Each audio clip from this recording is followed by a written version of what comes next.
Merci de nous rejoindre pour vous informer à la une de ce journal du Rififi ce mardi au marché Tembenabambanda à Mikalou, dans le 6e arrondissement de Brazzaville-Talangaï. En effet, les commerçants de ce marché ne parlent plus le même langage avec les vendeurs qui squattent les abords du marché. Notre équipe de reportage était sur les lieux pour toucher du doigt la réalité. Voici donc le reportage de Jules Moutali et Anthony Ngonza.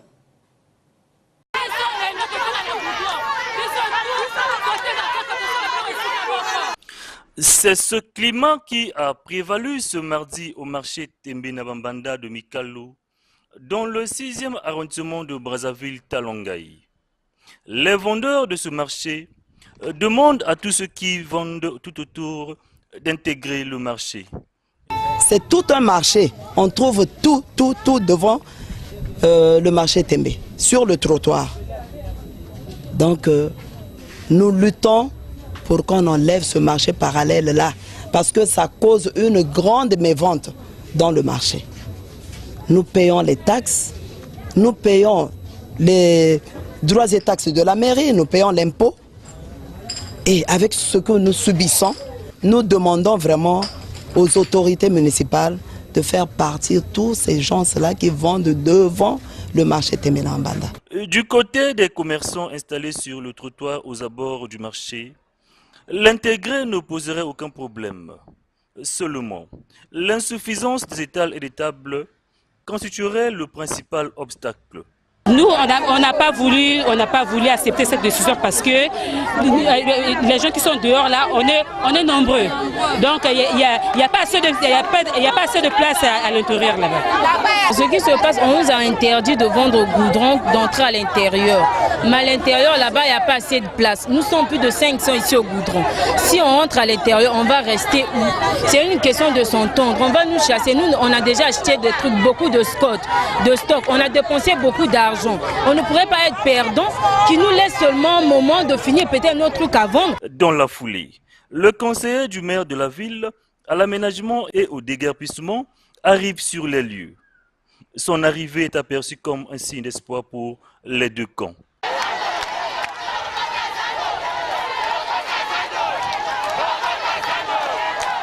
Hélas, Nicodème Okwere demande à tous ceux qui occupent le trottoir d'intégrer le marché et indique que ceux qui n'auront pas de place seront installés dans les rues.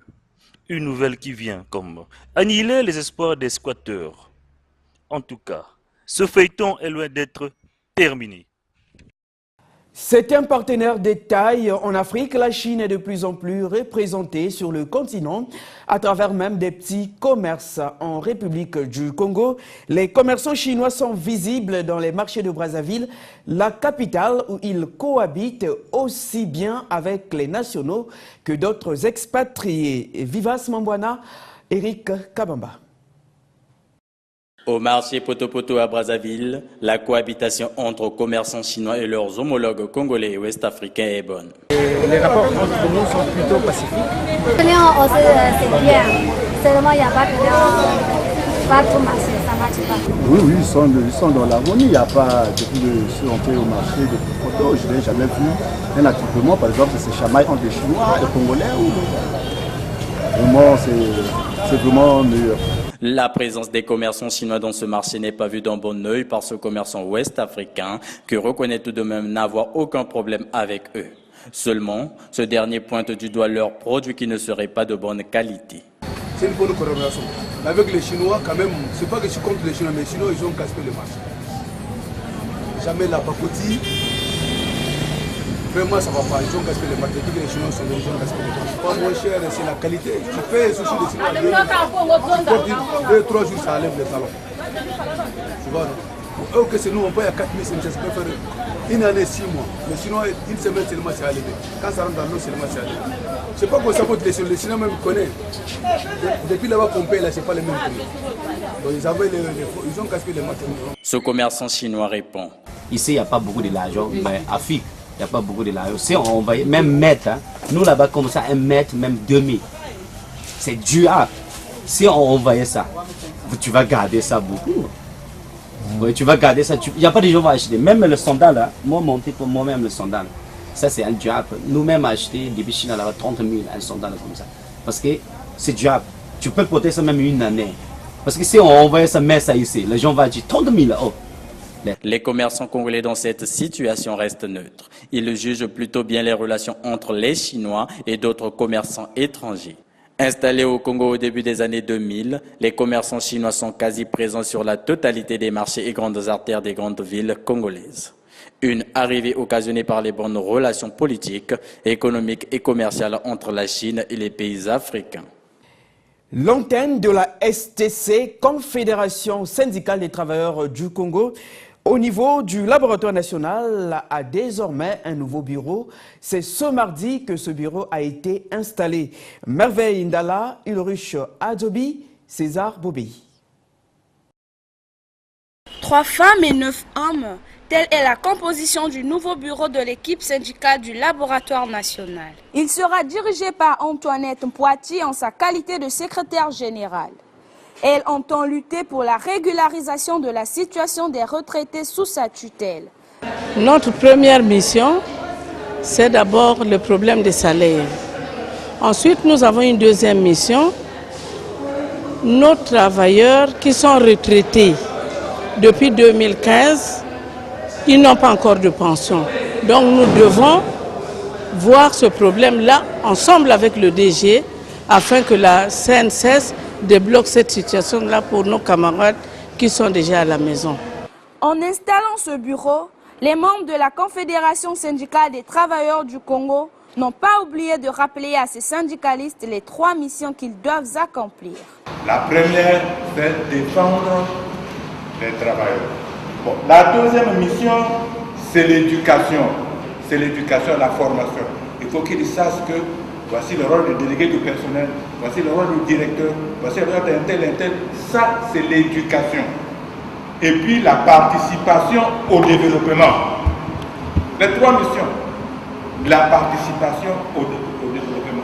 Mais travailler, quand vous travaillez, le directeur général est là. Vous voyez que bon, il manque parfois tel réactif. Il faut toujours informer la direction. Vous participez au développement de l'entreprise. Mais sans ce développement, vous ne pouvez pas avoir de salaire. Notons que ce bureau a été installé pendant que le laboratoire national de santé publique est en phase de mutation pour devenir bientôt dans les prochains jours l'Institut national de santé publique. On revient dans ce journal sur l'appréciation du citoyen lambda, notamment sur le travail de la Commission nationale de lutte contre la corruption, la concussion et la fraude. Suivez. Dans les artères de Brazzaville, la Commission nationale de lutte contre la corruption, la concussion et la fraude est désormais sur toutes les lèvres des citoyens entendus parler dans les médias. J'ai entendu parler de ça, mais c'est-à-dire la lutte contre la corruption. On lit par des journaux, même là où nous sommes à quelques mètres de la dite maison. Ah oui, j'entends parler. Souvent, la semaine passée, j'ai suivi ça à la télé. Depuis quelques semaines déjà, cette commission de lutte pour la bonne gouvernance est montée au créneau en rendant public son rapport d'enquête. Un rapport où l'on voit le ministère des hydrocarbures, par exemple, être accablé par un présumé cas de détournement de fonds publics. Pour ces citoyens, cela n'est qu'une simple diversion car, pense-t-il, rien ne suivra un tel rapport. Pour moi, je trouve que c'est une distraction. Comment ça? Ah, mais ça ne donnera rien, parce que bon, on a épinglé un certain nombre de responsables impliqués dans ce dossier. Mais ce n'est pas une fin en soi, il faut aller jusqu'au bout. C'est ça ma préoccupation. Et le but, c'est quoi, s'il vous plaît? Mais sanctionner. Quand on a commis, il faut sanctionner. Il faut appliquer la loi. Pour moi, ça c'est un dire seulement et l'action ne se fait pas. Comment ça? Oui, parce que ça continue. Monsieur le Président, il y a beaucoup de temps. Ça fait plusieurs années qu'il avait dit ça. Mais jusqu'alors, la corruption continue toujours.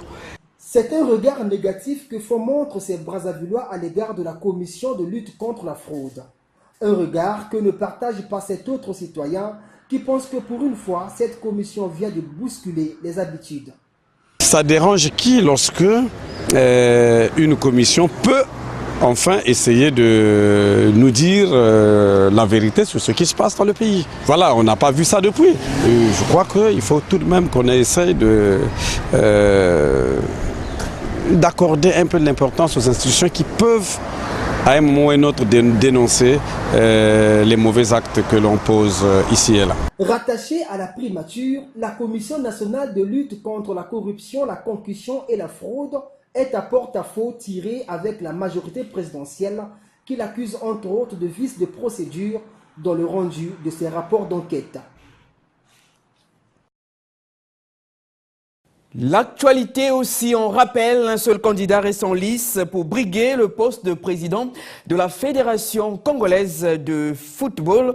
Information donnée par le président de la commission électorale de la FECOFOOT, Potar Moussa, lundi au cours d'une conférence de presse. Jude Moutali, Eric Kabamba. Ce face-à-face avec la presse était une occasion pour le président de la commission électorale de la Fédération congolaise de football, Potar Moussa, de faire le point sur l'évolution du processus électoral de la FECOFOOT et d'annoncer officiellement les candidatures retenues pour ces élections. Des deux listes reçues, une seule seulement répondait aux critères d'éligibilité à ces élections. C'est celle de Jean-Guy Blaise Mayoulas. Le dossier numéro 1 concernait un certain Nzonzi, qui comportait beaucoup d'irrégularités. Le même président tête de liste nous a saisi directement par le truchement du secrétaire général pour dire qu'il n'était plus en mesure de fournir les papiers demandés. Le candidat numéro 2, évidemment, c'est M. Jean-Guy Blaise Mayoulas, qui avait un dossier complet, qui ne présentait aucune irrégularité. À la question de savoir pourquoi ces élections n'ont pas suscité beaucoup de candidatures, Potar Moussa répond. Si quelqu'un ne dépose pas sa candidature, comment je peux savoir qu'il est candidat? Au préambule de la FECOFOOT, on dit, pour être membre de la fédération, il faut accepter les statuts de la fédération. 1. 2. Il faudrait appartenir à une association affiliée à la Fédé. La campagne électorale se déroulera du 9 au 19 septembre prochain. Cependant, la date et le lieu de ces élections restent à déterminer, a indiqué le président de la commission électorale de la FECOFOOT. Fin de ce journal, Madame, Messieurs, merci à vous de l'avoir suivi. Au revoir.